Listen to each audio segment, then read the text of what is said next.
তোমাদের জন্য দীঘা দ্বিতীয় ভিডিও নিয়ে চলে এসেছি। আমাদের কটেজ রুমটা দেখিয়ে দিই। আর এই হচ্ছে আমাদের কটেজ রুম। দেখো ভেতরটা খুবই সুন্দর ছিল। আর দুটো কিং সাইজের বড় বড় বেড ছিল আর একটা মিনি ফ্রিজ ছিল। তো ওই ফ্রিজের মধ্যে পুচকুর জন্য একটা কলার একটা লিকুইড ওয়ারিস রেখে দিয়েছিলাম। আর একটা আয়না ছিল বড় সাইজের। আর এই কটেজ রুমে সবথেকে সুন্দর একটা জিনিস তোমাদেরকে দেখায়, যেটা এই বড় উইন্ডোটা, যেখান থেকে বাইরে পুরো প্রাকৃতিক ন্যাচারাল জিনিসগুলো আমরা দেখতে পাচ্ছিলাম। এত ভালো লাগছিল। আর এদিকে চলে এসেছিল ঘর পরিষ্কার করতে। দেখো প্রচন্ড বালি বেরোচ্ছে ঘর থেকে। আর এদিকে দেখো কফি করে খাওয়ার জন্য একটা ইলেকট্রিক কেটেল দিয়ে দিয়েছিল, কাপ দিয়ে দিয়েছিল, আর সুগার, কফির প্যাকেট, চায়ের প্যাকেট সবই দিয়েছিল। আর দিয়েছিল একটা বড় আলমারি, যেটা ভেতরটা খুবই পরিষ্কার পরিচ্ছন্ন ছিল জিনিসপত্র রাখার জন্য। তো আমার তো খুবই ভালো লেগেছে, সবই পরিষ্কার পরিচ্ছন্ন ছিল। আর এসি তো ছিলই, সাথে ছিল একটা সোফা আর একটা ডাইনিং টেবিল। তোমাদের বাথরুমটা দেখিয়ে দিই। বাথরুমটা কিন্তু বেশ বড় ছিল আর খুবই পরিষ্কার ছিল। এতটাই বড় যে ফোনে যতটা লাগছে তার থেকেও ভেতরে বেশি বড় লাগছিল, একটা রুমের মতো টাইপের ছিল। আর এখানে সব কিছু পরিষ্কার পরিচ্ছন্ন ছিল। একটা গিজার ছিল, একটা আয়না ছিল, আর নিচে বেসিন ছিল। তো আমার তো খুবই পছন্দ হয়েছে, খুবই ভালো লেগেছিল। তো তোমাদেরকে বলে দিই, এই রিসর্টটার নাম হলো লেক ভিউ রিসর্ট, যেটা ছিল তাজপুরে। তো তোমরা যদি কখনো তাজপুরে এসে থাকো তো অবশ্যই এখানে এসে থাকতে পারো। আশা করি তোমাদের ভালো লাগবে।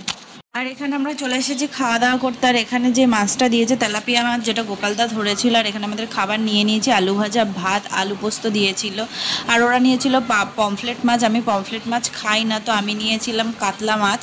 আর তার সাথে ছিল মুসুরির ডাল।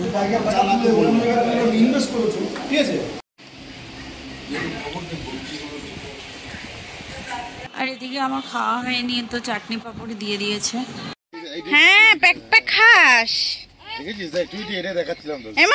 তাড়া করে কিন্তু না, যাবে না।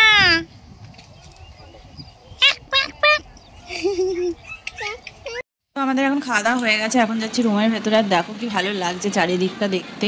একটু গরম আছে দিনের বেলাটা, কিন্তু বিকালে পুরোটা ঠান্ডা হয়ে যায়, জানো তো, একদমই গরম থাকে না।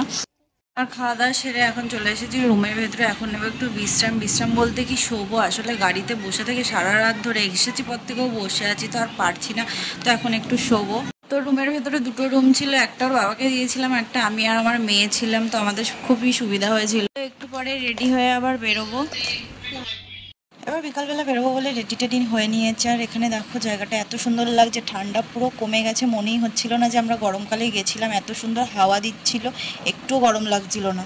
আচ্ছা, এইদিকে পরিবেশটা জাস্ট অসাম লাগছে, এত সুন্দর লাগছে, মনে হচ্ছে এখানেই থেকে যাই কয়েকদিনের জন্য। এটা ছিল আমাদের কটেজ, যেটা সন্ধ্যাবেলা দারুণ লাগছিল। চারদিকে গান বাজছিল। হ্যাঁ, এবার এদিকে তাকা।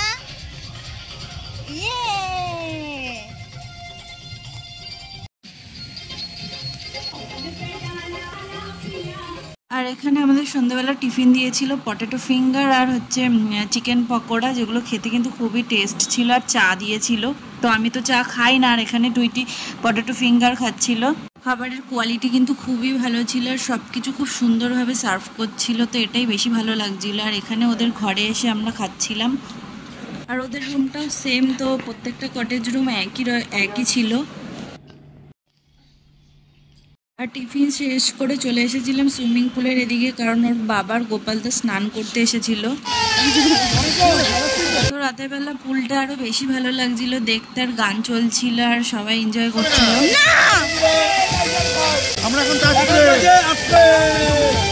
আর এদিকে দেখো এই ছুটকিটারও কোনো ভয়টার নেই, নেমে পড়েছে রাতেরবেলা স্নান করতে।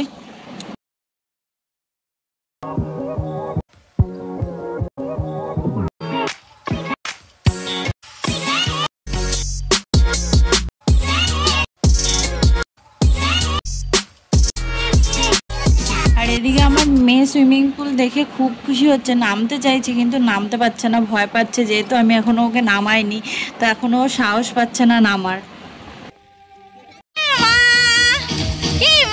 আর লাস্টে চলে যাওয়ার আগে ওর বাবার পাশে একটু বসতে দিয়েছি, তো ওই কোণ দিয়ে একটু সাইড দিয়ে বসিয়ে রেখেছি, ওই ওর আনন্দ।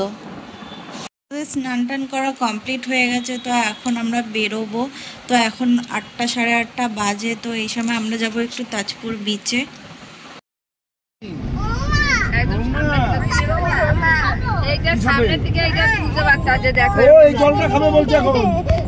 তো আমরা তাজপুরে সমুদ্রের কাছাকাছি চলে এসেছি। তো ওই দিকটায় সমুদ্র আছে। তো আমরা ছিলাম একটা ধাবায় বসেছিলাম, এখানে অনেকগুলো ধাবা ছিল কিন্তু খুব একটা ভিড় ছিল না বললেই চলে।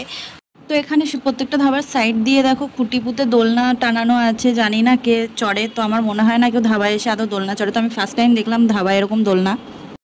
বাবা মাকে দেখাবো গিয়ে।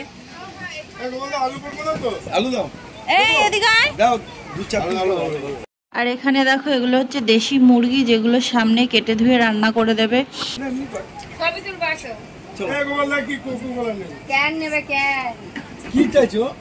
তো আমরা চলে এসেছি রুমে, এখন 1টা বাজতে চললো, এখন ঘুমাবো, তার কালকে যাব বাড়িতে। তো আজকের জন্য ভিডিওটা এখানেই শেষ করছি। তোমাদের ভিডিওটা ভালো লাগলে একটা লাইক করে অবশ্যই কমেন্ট করে যাও।